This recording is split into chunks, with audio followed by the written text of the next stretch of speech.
Hi, welcome to the podcast that explores what virtual assistants want business owners to know when they start asking themselves the question, hey, do I need a VA? I'm Rachel Davila, and after 18 years as a virtual assistant going it alone, I experienced the steep learning curve from the other side of the VA client relationship when I hired my own VA. Joining me on this podcast is a group of friends and colleagues who all have their own take on what busy entrepreneurs need to know to find, hire, and work with a virtual assistant, and mindfully answer the question, hey, do I need a VA? Let's get this episode started. Hi, everybody. Welcome back to a new episode of Hey, Do I Need a VA, the podcast. I'm your host, Rachel Davila, and with me always is Leanne Oremley, Bree BV, and behind the scenes is Quinn Hubbard. Because today we're welcoming a special guest, Carrie McWherter. Carrie is the owner of All in Order with Carrie. She's a VA who helps overwhelmed entrepreneurs clear digital clutter, simplify systems, and bring calm to chaos. Based in Iowa, she combines her love of organization with time spent with family, quilting, and caring for her dogs and chickens. And I love sending her chicken memes from Facebook because she's one of two people that I know will absolutely adore them as much as I do. But the reason I have her here today is because she used networking to build her VA business and shares with others her follow-up system to build genuine relationships and consistent opportunities. Now, networking is not just meeting people. Doing it right requires follow-up and building those relationships. So today we're diving into that. Networking to grow your business and how a VA can help. As a VA, Carrie knows firsthand how a virtual assistant can step in and help you stay organized, visible, and intentional, so networking becomes part of your business growth system, not just something you do once in a while. So if you've ever said, I'm great at meeting people, but I'm terrible at follow-up, hi, that's me. This episode is for you. So we're gonna get started. Carrie, I guess before we start, why don't you share your story? I know I mentioned it, but tell us in your own words how you started everything. So I got married right after I turned 18, homeschooled our kids, never had a job outside the home. When I started my business, I was told you need to network. I had no idea what networking was. I'm like, okay, I kind of heard the business card thing, but I'd never had a job where I had to network. So I learned that I could virtual network. I live about 45 minutes from the nearest meeting I could find at the time. And I don't really like to go to town any more than I have to. So I opted to find some groups online and started sharing about my business and making the connections, doing the one-to-ones, and just building those relationships. And that's how I've been able to grow my business over the last 3.5 years, is strictly through networking and with referrals and just building, like I said, building those relationships with people. How did you, who hadn't done it before, come up with your follow-up? Like, with even understanding like, oh, I got to follow up. Was it innate? Did you hear about it? Yeah, through the training I did with Belinda Sander and the VA Connection, which I know you spoke to her too. Mm-hmm. She teaches a basic plan of doing what she calls stay in touch emails. And so I took from that, and I actually typically do LinkedIn messages. The idea is that you reconnect with people that you've gone to the meetings. And I'm not just going to go to the meetings and take their names and connect with them and send them emails, because I wanted to have that face to face. Because in the meetings, I get a little nervous and I don't, I don't feel like I'm like necessarily myself.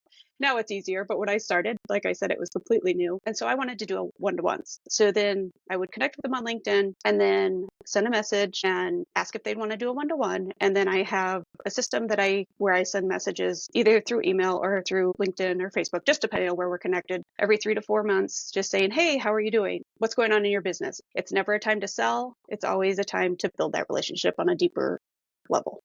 So question for you, Carrie. Those messages that you're sending out, are they canned? Are they personalized? Are they automated? Are you doing it all yourself? I don't do any automated ones at this point. Kind of a combination of personalized and canned. The first one is always, hi, put their name in. It was great meeting you at. And then whatever event we met at, I would enjoy learning more about you and what you do. And then at that point, I say, if you'd be interested in having a one-to-one, here's my link. So that's my first message typically. And then depending on where the conversation goes in the one-to-one, or if I've seen something they've posted on social media, I'll comment to that effect, or just other messages I've sent is just asking what they have going on this month. And so I'll refer back to those messages. So if they said they had a new program being released or offer or whatever, or they went on this trip, then that's how I will personalize it more, and follow-ups down the road is just asking, even though it's 2 or 3 months later, they're going to want to talk about what they did then and realize that, oh, she did actually pay attention to what I said in the past. So I never want it to be just all business. I want it to have that connection so that they know that I'm not just doing an automated message and I don't really care what their answers are. How do you go about finding the networking groups that you find or connecting with? So when I started, I was told about a couple, and then I learned that if it didn't seem like a good fit, because I was having so many one-to-ones, I started asking all those people I was having one-to-ones where they were networking. So if you've had one-to-ones or met with people in the past, and you may not have asked it the last time you connected with them, that's also a good way to keep in touch. You send them a new message and say, hey, I'm looking for some new networking opportunities. Where are you networking now? You can always search on LinkedIn. You would be shocked if you type in free networking events on LinkedIn, how many events will come up.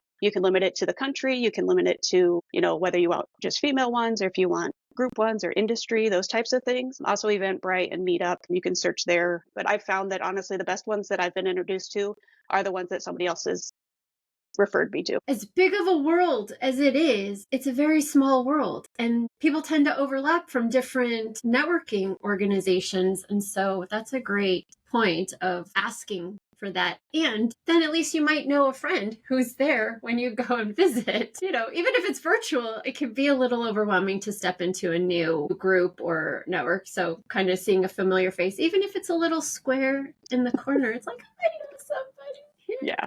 Especially for those that are introverts and think that I can't network. It's like, okay, there is somebody here that I know. Or, I've even had friends that be like, hey, are you available on this day? So, or friends and or people I've met through networking, they're like, I'm going to check out that group. Are you going to be there this month? So that it helps people feel more comfortable to have somebody else there.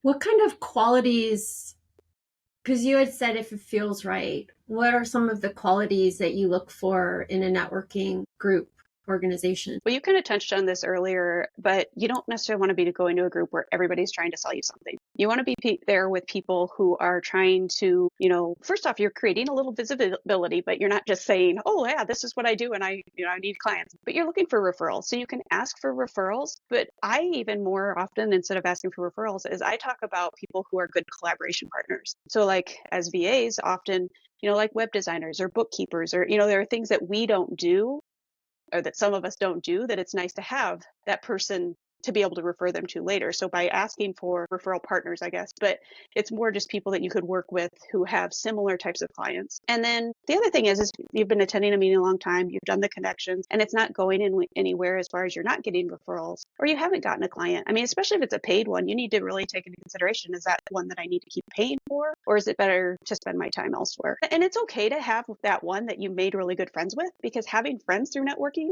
having that community is really important too. As so entrepreneurs, we don't want to get lonely and not have those people that we can chat with in our own industries as well as other industries, just to talk about where we're struggling and have somebody to share wins with. So those are okay too, but just when you're thinking about networking specifically, and if you're trying to grow your business and making those new connections, you want to look for ones that do have your ideal client, obviously, but that's not the only reason you're there. It's the referrals and stuff that come from that. Do you have an ideal time for how long after a networking event to reach out for a follow-up? Well, typically I try to block off 15 minutes right after a meeting to do those connections on LinkedIn, that you have the option to send a message, but because you have to pay for it after so many, I don't send a message immediately.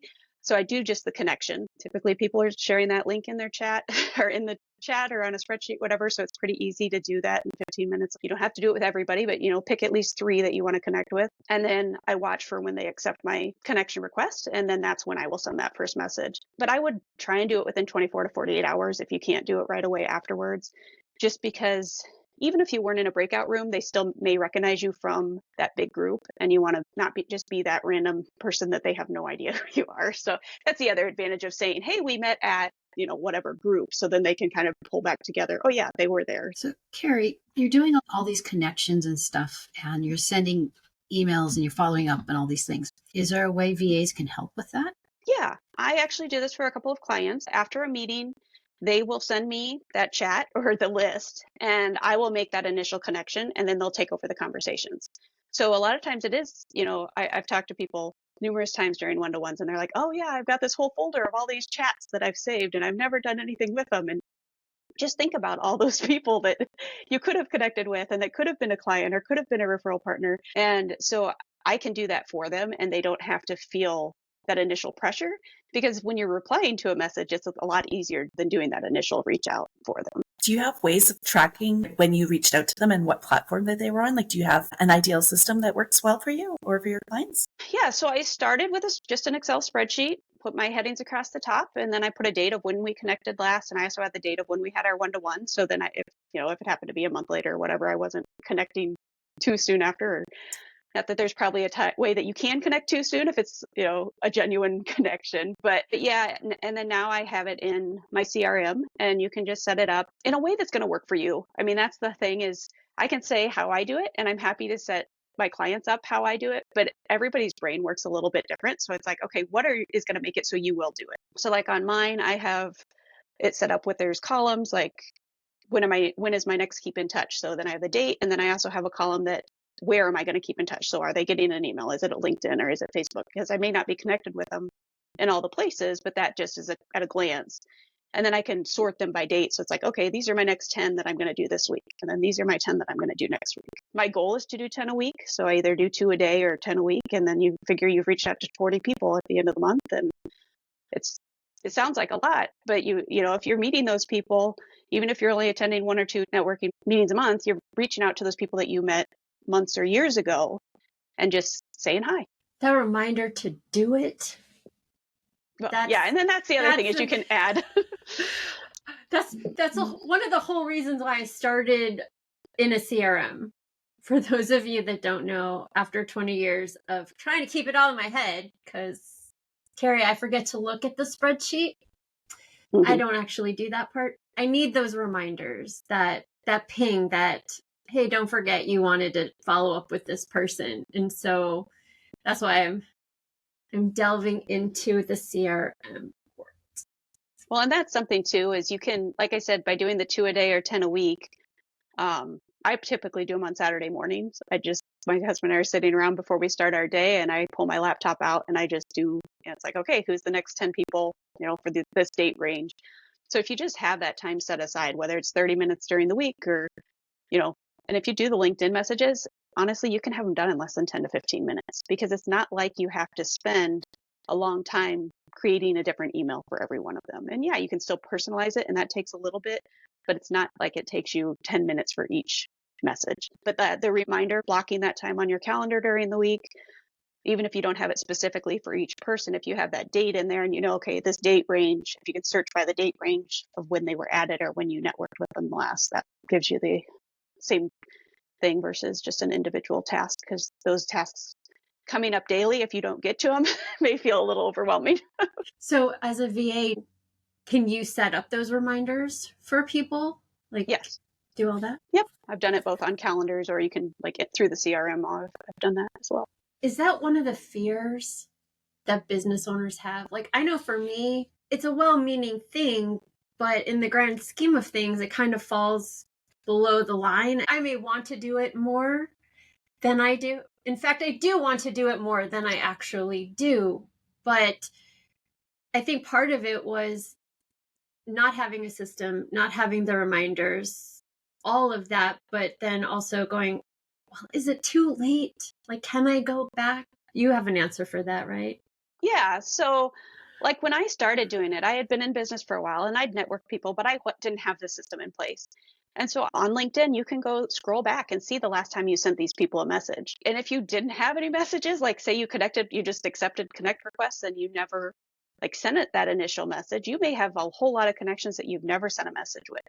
So when I started, I was like, okay, let's go through my connections and scroll back a year. I mean, I was sending messages a year back and they're just like, hey, I see we've been connected on LinkedIn for a while, but we never, connected or never, talked or whatever. What's going on in your business?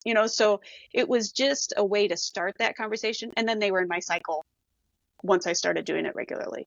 So, I mean, if you've been in business for 20 years, obviously going back 20 years is a long time, but, choose a time that seems reasonable to you. And if it's people you've never had a conversation with on social media, because I don't know if that's something that you did before, like every time you connect with somebody, I know you had a number goal where you're trying to reach. So maybe you were just connecting over the last couple of years.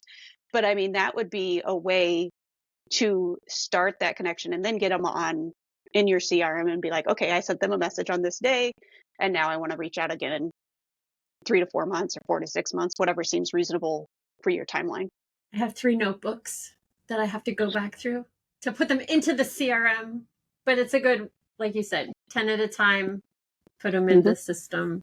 Yeah, don't try and do them all in the same day. And I found I was laid up last fall or last December. So I'm like, oh, I'm going to send a bunch of messages. Don't send 30 messages in a week, because then people start replying and then you've got to comment back and forth. And that turns into a lot either, because you don't want them to send you a message and then you not reply for a week. So that's just something to keep in mind. So just because you've never done it, don't go overboard. Number one, you'll get burned out. But number two, you have to reply to those messages again after you send them. So, and not everybody's going to reply, but you want to keep that in mind. Are there certain things that you look for in different CRM systems based on like your client's needs? Like, do you have like a top 3 systems you like, or platforms or things like that? So I would want to make sure that there is a way to set it up as a task, or that you can set it up, like I mentioned on mine, where within their contact, I make a custom field so that you can add in that date and where you met them, so that then it's you can arrange the columns and see it. Those are a couple of things that I would definitely be looking for if they're specifically wanting to get a system in place to organize them and be able to do those follow-ups easier. And I think most of them you could do that in. It's just knowing that these are the things you're looking for, like what you would want to add to it. So, Carrie, if a business owner has a CRM they're using, they may not be in love with it, but they're using it, and they have a VA, how do they go from, oh my God, I have all these people I need to add into this system? What do you think they should start with? What do you think the process is to get it from in this case, Rachel's bunch of notebooks into a CRM, into the talking and chatting back and forth? So what I would probably do, say if you're going from paper to a CRM, that's either going to be, the client does have to do it, or they're going to need to be willing to scan or take pictures so that you can get stuff transferred over and set up into the CRM. Otherwise, say it is just, like I said, those notes or the text that you save from the chat section on your Zoom meetings, just sending those to the VA and saying, okay, this is the information I want to keep. So say if they had a one-to-one link, you want to add that, their website. It's just what information from that. So being specific so that your VA knows these are the areas that I want to have information on them. And say they didn't have an email included, but you want an email, then maybe they can go to their website and find an email to add to it. And then once you have the people in there, I guess the other thing they can do is check to see, are they connected on LinkedIn, or does the client want just emails to be sent? And then in which case you can get some templates made up. But I wouldn't send the emails in bulk. I mean, like I said, I would still pick those 10, if you want to do 15, whatever, but I wouldn't send out 50 emails because that's going to be, yes, it's automation and it's going to be faster. But you're really trying to build the connections when networking. And by just sending just a email that obviously looks like it went to more than one person is not going to be as personalized. And I'm not saying you need to go and say, oh, look, study their social media and figure out exactly what they did in the last week or what they posted about. But just in general, if you've seen them at a networking meeting, hey, it was great seeing you last week. And, we haven't touched base in a while. I actually had somebody send me a similar message after a meeting I attended earlier this month. It just really depends on what information you want and then moving it into. So then you can do the LinkedIn, if they want LinkedIn connections done. So making those connections, making a list for your client to who they need to connect with on LinkedIn. So then those messages can be started and followed up with. Now, in past episodes, and I talk about this all the time, we've shared the difference between doers who do the tasks and collaborators who kind of help create those systems and processes and stuff for the doers to do. When it comes to the types of VAs and what elements of a networking follow-up program system, what kinds of things should business owners be thinking about, and then which kinds of VAs might be the right fit for those kinds of tasks? So, I mean, I guess if they're not sure, I mean, that's when you would talk to your collaborator, like figure out what do I want? And then figuring out the list of like, these are, do I have a CRM that's going to work for what I want and how to track these people? Or is, maybe for them, an Excel spreadsheet is enough, and they will check it. But just talking through that with someone sometimes is what is helpful, because you just don't know what you don't know. And so as a VA who does follow up with that, I've had those kinds of conversations with my clients, just, what do you really want? And then we can make it happen. So then you can make that list and be like, okay, I want to make sure these names are here. And, these are the information I want to collect. And so that could be I can't remember what you call the middle person, but does both the collaborator and the doer. Or the doer, you can give them that list and say, okay, these are the things I want entered into my CRM, and set up tasks. Like if you have a date of when you met them, say, okay, I want to follow up within, 3 months, 4 months, making that decision, and then having those tasks set up by your VA. Makes sense. And it's doer leaning into collaborator. Okay. But I still say you're a collaborator, even though Me? you like to think you're a doer leaning into I like the doer stuff sometimes because it's less on my brain. Okay, and here's the thing. Just gonna point this out for you. Collaborators still do the things. It's how they do it that is the difference. Because you can bring that strategy piece because you do it for yourself and have done it for clients. So you can ask the questions. That's all I'm saying. And the longer you're in business, the more confident you are in that. I mean, yes, I would say I'm definitely more collaborator now than I did when I started. Yes. Y'all, it's my goal to kind of push people into the next level up. I'm not good at the documentation part. I don't want my clients to know that. So if you're listening, I'm sorry. But the documentation part of a flow like this, is it just I do this, then I do this, then I do this? Or do you kind of have those templates created? Or like if someone wanted to automate it, even if it was just to automate creating the task, like if they move. Right. I learned about pipelines, y'all, and that's really just a workflow, right? Yep. You meet somebody, you send a follow-up, they reply, you have a one-on-one connect, right? Like it's that kind of flow. Do you recommend somebody kind of think in that terms, or is it just? And so basically for me, it's the connect. You meet them at the networking meeting. So you network, you connect, you send the message, you have the one-to-one, and then you follow up. Those are kind of the order of it. As far as an SOP checklist for somebody to set those things up, you just have to go deeper within each section of what needs to be done. Where do you want to connect? So maybe they always, like I typically connect on LinkedIn. Maybe they want to have them in their email and send emails. Maybe they're a Facebook person and that's where they do all of their market, so that's where all their people are. So knowing where you want to connect and then how, and, you just build that out to what's going to work. And the added piece that the lovely Leanne reminded me that I need to think about is all those custom fields and the tags so that you can find them, because part of networking is to then keep those people kind of top of mind. Like, oh, I just met a bookkeeper. Let me connect you. And being able to pull them up in any of your systems. So if it's not top of mind, have even if it's a column in your spreadsheet or a tag in your CRM, what they do, all of those keywords that you could sort and filter through. Yeah. And I learned you can just add them. They just create custom tags if you add them. Oh, and there's control find in spreadsheets, which is equally helpful. So yeah, it's being able to find them after you've met them. When you're like, I met someone 5 years ago who does that. Who was it again?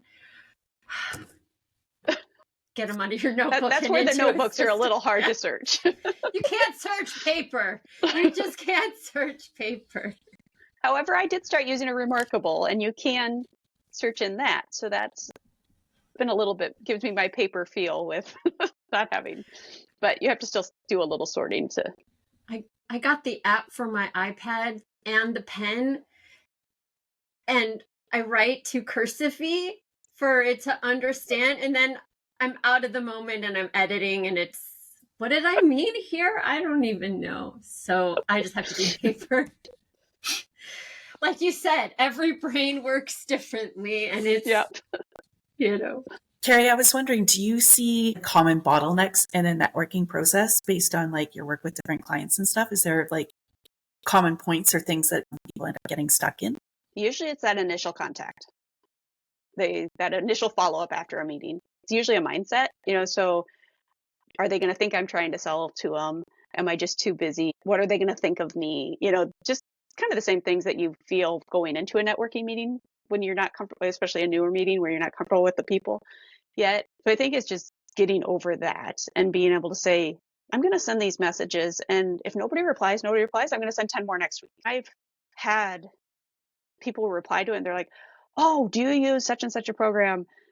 I just started using it. And I'm like, oh yeah. And she's like, oh, let's set up a discovery call. So I've gotten clients because of the follow-up.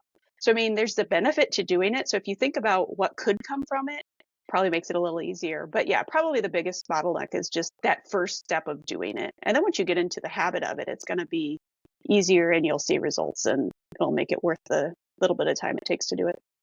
Carrie, is there anything else that you think our listeners should know about networking and how a VA can help? Basically, I guess a recommendation for everybody listening is to reconnect with at least 3 people that you've met through networking this month, and then create just a follow-up template so it does make it easy. So start with something and then you can personalize it for each person. It's just making sure to add recurring networking time. And we've talked about this the whole thing. It's not just that meeting, but it's the follow-up and it's all the things you do after the meeting, because that's where you're going to build the connection, the know, like, and trust, all the things that you're told you need to do at a business, so don't waste your time at all these meetings if you're not going to do anything with it. So yeah, it's just relationship building. The biggest thing that I've learned is, it is not selling. So when you go to the meeting, do not have that in your mind of, I'm going to sell myself. It's just connecting with people and learning how you can help each other. I think it's that intention of what networking is for you and your business. Because I know when I first started, there was a lot of in-person events. And for me as a virtual assistant, that's not where my clients were. But I was told, You got to network, you got to put yourself out there, share what you do. And, going to a whole room of financial planners and realtors and people who were brick and mortar locations, they weren't looking for virtual help. That wasn't the right place. Right. And Zoom was not a thing back then. I think Skype maybe was a thing, but virtual land wasn't back in the good old days, 2005. But so my intention for networking back then, it was to get clients, and I wasn't going where the clients were. But fast forward 10 years later, the intention shifted. Everyone is out to get clients, and that's pretty much the whole thing. But when I started to participate in organizations and meetings that were more relationship driven and focused, then my intention for going to those meetings was to build the relationship first. And then from that, the referrals would come. And it was a whole different mindset and intention. And I know for me, my intention for the new year is to really deepen some of those connections and relationships, all while building my newsletter list. So if you're listening and you want to get on my newsletter list, please join it, because I'll say it here first, because all of you keep me accountable to things. Like, that is another touch point. That is another relationship building piece. And I work really hard on not just being a buy my book or join my Makeup Plan Monday, which you're all invited to, by the way, but it is to keep those connections, keep that reminder, keep that relationship going. And I will tell you, that is a whole different mindset and intention than where I started in the beginning. And And it shows, it reflects. I want to add to that that's another way you can keep in touch. So when you're having those conversations through Messenger or whatever, you can say, hey, I don't know if you're, interested, but I have a newsletter and I share such and such. And then you can ask, or you can start by asking if they have a newsletter and subscribe to theirs and then offer to, that's another conversation piece that you can build on. So you're building your list and you're, helping them build theirs. So. You taught me that. Thank you. See, I learned something new from everyone all the time. And I went through, because I have my LinkedIn newsletter that I also post, and mine's different than what I send monthly. So I went through everybody that's subscribed to that and said, hey, I see that you're subscribed to my LinkedIn newsletter, but you're not on my monthly email list. Would you be interested? And I had several people sign up since they're getting different information each month. That's another, like I said, just think about the different ways that you can reach out and get them on your list and get them, just reconnect with them, and real life conversations is what's going to build that. The one-on-ones, I think, is where the real value of networking comes in, because then you're getting to know people on that personal level. I know I wouldn't have y'all in my world if we didn't do a one-on-one connect, and I loved you so much. It's like, I need to collect you in your mind. I generally find that the people I connect with the one-on-ones and stuff, I like them so much, I want to keep connecting with them. And I'm like, how do I have space for everybody all the time? I know one of the groups I'm in, she actually does like a 1 to 4. So she has her calendar set up so 4 people can book on the same one. So then everybody's meeting multiple people, but it's not as big as a full networking group. So if you feel like your business is busy enough that you don't have time to do a lot of one-to-ones, but you want to still connect with multiple people in a week, that's something to think about doing. And it may end up only being a 1-to-1, but you also may have multiple people because they're like, oh, this sounds like fun. And so that's really cool. Learn something new every day. I didn't know you could do that. I didn't know that was a thing. Like, you could do something like that. Yeah, and she has a Facebook group, so it's people from there that are signing up typically. But when she meets a lot of people and she goes to another networking group, then she's like, oh, I don't have time to do them with all these new connections. So it's like, hey, here's my calendar. You'll meet other people too. Nice. All right. Thank you so much, Carrie, for being here today and sharing your wisdom with us about networking and how a VA can help with that. If you're listening and you have any questions, please feel free to email us at heyvapodcast@gmail.com or use the links in our link tree to reach out to any one of us. We will put Carrie's information in the show notes. But Carrie, where's the best place for people to find you? My website is allinorderwithcarrie.com. And if I do actually offer workshops on networking, so if you are interested in getting additional practice and accountability and doing this, make sure you sign up for my newsletter, which can be found under their free resources tab. It's just insider tips from a VA. And so then you'll be notified of upcoming events that I'm having through that. Thank you, Carrie. Thank you all for being here. If you liked this episode, give it a like, a share, or a review. That means the world to us. And we will see you next time. Thanks for being here. Thank you for joining us on this episode of Hey, Do I Need a VA? The podcast. If you found this episode helpful, please leave a like, comment, or review. And feel free to join our Facebook group, Find, Hire, and Work with a VA, for more tips and tools. If you have any questions, please email them to heyvapodcast@gmail.com. Thanks. We'll see you next time.